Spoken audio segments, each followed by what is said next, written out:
Hi, welcome to another episode of Hot Takes. Now, there's much speculation and hope and fear, particularly among Labour MPs, about the forthcoming reshuffle. Who's going up, who's going down, who's coming in, most important of all, who's going out. But before the reshuffle is announced, there seems to be an awful lot of changes in the staffing in and around number 10, the Cabinet Office, etc. Now, I've already seen some go, like Nin Pandit. She was unceremoniously dumped, albeit with the Prime Minister's fullest confidence, which is the political way of saying, in the name of God, go, but I'm not going to ruin your career.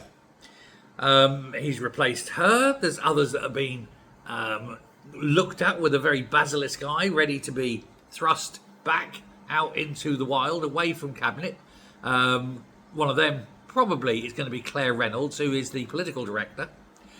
She's not seen as a favourite anymore, but she'll fall on her sword or will be reassigned or something like that in order to protect the Prime Minister. Things have been going wrong. We think it's a political decision. The wrong policies were pursued in a wrong manner, and this is down to her, etc., etc., etc., not the idiot in number 10. She'd probably go. This will probably won't see the end of Chris Wormald, or Wormtongue as he's known in the Cabinet Office. He's not liked. He's, in fact, by quite a few people, actually loathed.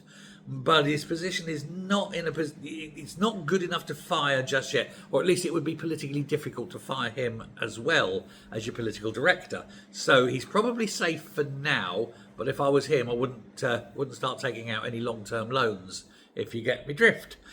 Someone who's likely to come in is a woman called Helen McNamara, known as Karaoke. She's one who wants to start up a whole new shield, if you will, of propriety and ethics that will shield the Prime Minister. So you've got this new department with its own permanent secretary, basically as a political honour guard for the Prime Minister, so that all the flack will fall on that and not on him. And that's probably going to be viewed on with some relish. It's another layer of protection. So that may well happen, so she may well come in. But there's lots of them there. Now, let's not make any bones about this. None of these decisions are really going to be Starmer's, are they? They're all Morgan McSweeney's. He's really the one pulling the strings. Although you'd think you do with better puppets, but that's beside the point. But that's all the change is going on behind the scenes, ready for the big announcements. Now, of course, we've got Torsten Bell, who Morgan McSweeney thinks is going to be the next chancellor. He wants him as next chancellor. But you can't just get rid of Rachel Reeves. So I have a suspicion that Rachel Reeves may fall on her sword, may step down. Now, they've had the period of her crying in Parliament, and they could throw something up there and saying that it was a personal moment of some deep personal problem there. I personally think it's the breakup of a marriage, but, that's just a thought. And so she could step down and say, well, the personal issues before they've returned and I can't give my fullest attention to the job. Then he'll stand up and say, oh, it'll be a terrible thing to lose you. You've done so well in balancing the economy, blah, blah, blah. Well, bollocks. What she's actually done is completely screwed the economy.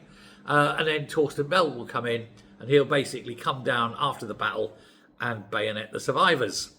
Because that's his job. He will absolutely destroy everything because all he's got is tax. He only understands tax. Not for the sake of raising money because he needs it, but simply because he hates the idea of anyone having any money whatsoever anywhere. So if he does become Chancellor, sell up and get out. That's the best advice I can give you. Who else is going to be in and out? It's hard to say. Now, he did make the promise about Lammy staying, so I don't suppose Lammy will be moving much.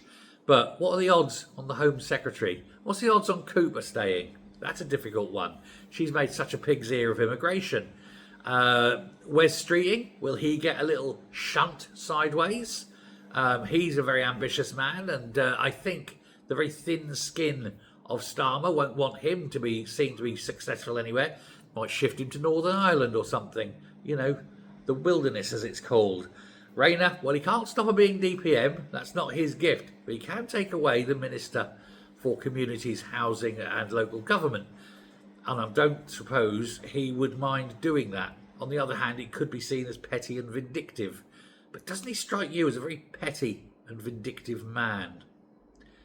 And I use the word man quite inappropriately.